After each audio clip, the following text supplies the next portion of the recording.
Hey guys, good morning, सुप्रभात। कैसे हैं आप सब लोग? उम्मीद करती हूँ बढ़िया होंगे और मैं भी एकदम बढ़िया हूँ।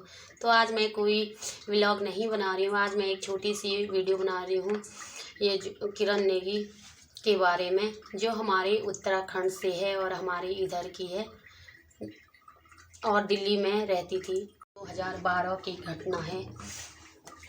जैसे ही निर्भया के साथ हुआ था, निर्भया कांड हुआ था, वैसे ही इस किरण नेगी के साथ भी हुआ। और 2012 उसके बाद 2014 में इनको दोषी मानते हुए इन्हें फांसी की सज़ा सुना दी गई थी। और अभी इस सोमवार को इन तीनों आरोपियों को कोर्ट ने बरी कर दिया है। और उसके माँ बाप देखो 2012 से केस लड़ रहे थे। अभी उन्होंने सोचा चलो अब तो हमारी बेटी को इंसाफ मिलेगा। जब वो सोमवार को हाई कोर्ट पहुँचे तो तब देखा वहाँ कि उन्हें तो बरी कर दिया। और वो इतने हताश हो गए, इतने निराश हो गए, मतलब इतने दुखी हो गए। उन्हें आस थी कि चलो इतनी लंबी लड़ाई के बाद तो मेरी बेटी को न्याय मिलेगा, लेकिन नहीं।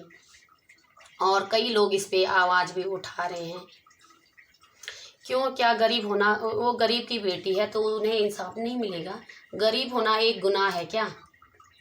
हर बार गरीब लोगों को अमीरी तले दबना पड़ता है। अगर किरण नेगी की जगह पे किसी नेता की बेटी होती तो पता नहीं कब के उन लोगों को फांसी लगा दी जाती।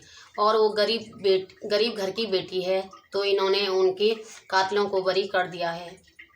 ये तो बहुत गलत बात है। एक तरफ हमारी सरकार कहती है कि बेटी बचाओ बेटी पढ़ाओ, तो बेटी पढ़ तो लेगी, घर वाले पढ़ा लेंगे उसे, लेकिन कैसे बचेगी बेटी जब आप बेटियों के साथ इतनी गंदी हरकत करने वाले लोगों को छोड़ दे रहे हैं? तो कहाँ से बचेगी बेटी?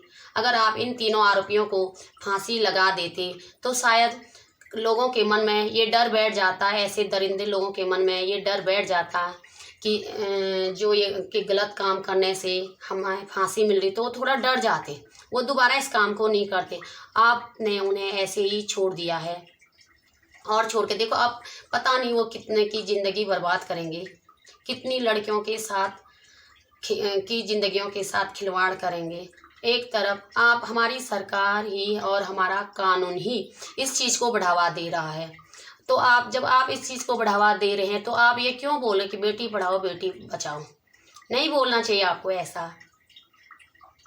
या तो आपको उस तरह उनके खिलाफ एक्शन लेना चाहिए जो बेटी के साथ इतनी गंदी हरकत कर रहे हैं। उनके खिलाफ कोई एक्शन लेना चाहिए। बलात्कारियों पे कब लोगे एक्शन? मैं अपने देश सरकार से अनुरोध करती हूँ, जो बलात्कार में दोषी पाए जाते हैं उनको तुरंत फांसी दिया जाए और उन पे एक कानून लागू किया जाए, उनके लिए अलग सा कानून बनाया जाए। जैसे ही दोषी पाए जाते हैं वैसे उन्हें फांसी पे लटका दिया जाए। तो इस तरह से जो आपने ये बेटी बचाओ बेटी पढ़ाओ का अभियान शुरू किया है तो तभी ये सफल हो पाएगा, वरना ये अभियान भी सफल नहीं हो पाएगा। आप एक तरफ कहते हैं बेटी बचाओ बेटी पढ़ाओ और दूसरी तरफ आप बेटी के साथ इतनी गंदी हरकत करने वाले दरिंदों को बरी कर रहे हैं। इस तरह से एक दिन ऐसे आएगा कि लोग अपनी बेटियों को घर से बाहर निकलने नहीं देंगे, घर के अंदर ही रखेंगे। क्या करना जब हर जगह बेटी को नोचने वाली भेड़ियाँ बैठ रखे हैं, तो कैसे भेजेंगे? और तो अभी आपने सुना होगा इस सोमवार को कि हाई कोर्ट ने उन तीनों दोषियों को बरी कर दिया है। मैं पूछती हूँ सरकार से, क्यों उनको बरी कर दिया?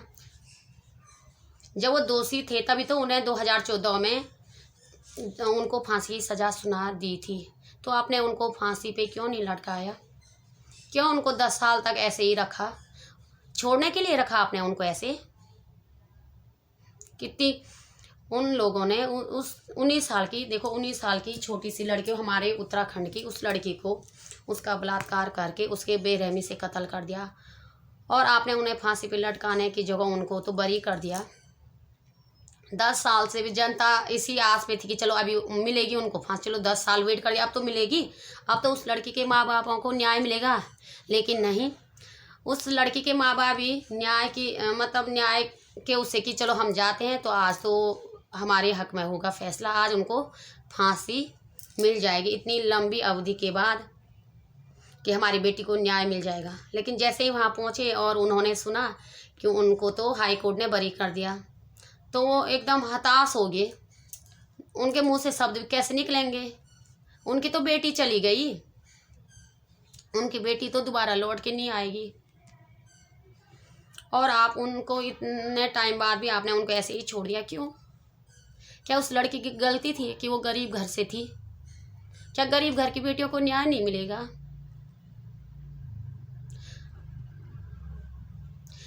क्यों? जो गरीब घर के रहते उनके खून का रंग पानी की तरह है, और जो अमीर घर के बेटे हैं उनका रंग लाल है, खून का रंग। तो फिर इतना भेदभाव क्यों करते हैं गरीब और अमीरों में? कब तक?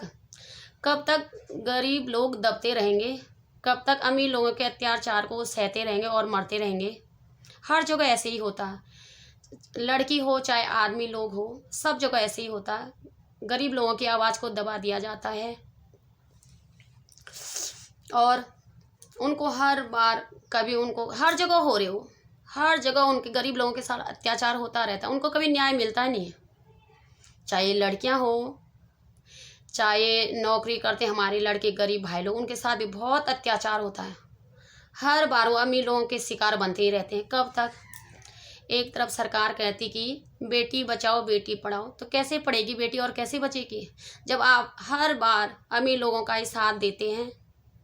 और अमीरी लोग ऐसा ये गलत काम करते हैं, गरीब घर के बेटे कभी नहीं करते ऐसे, क्योंकि उनको गरीब घर से मतलब हमेशा यही सिखाया जाता है, बेटा किसी के साथ गलत मत करना, जो चीज़ गलत है कभी इस चीज़ से दूर रहना।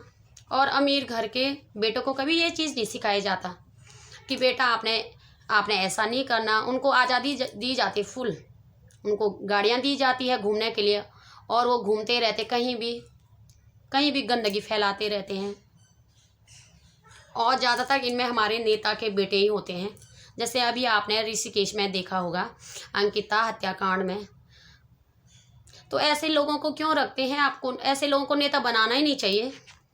वो हमारे बीजेपी के नेता हैं, उनको भी हटा देना चाहिए। नेता तो चलो रखना ही नहीं चाहिए इन लोगों को। अरे जो अपने बेटों को नहीं संभाल पाएंगे, वो देश को क्या संभाल पाएंगे?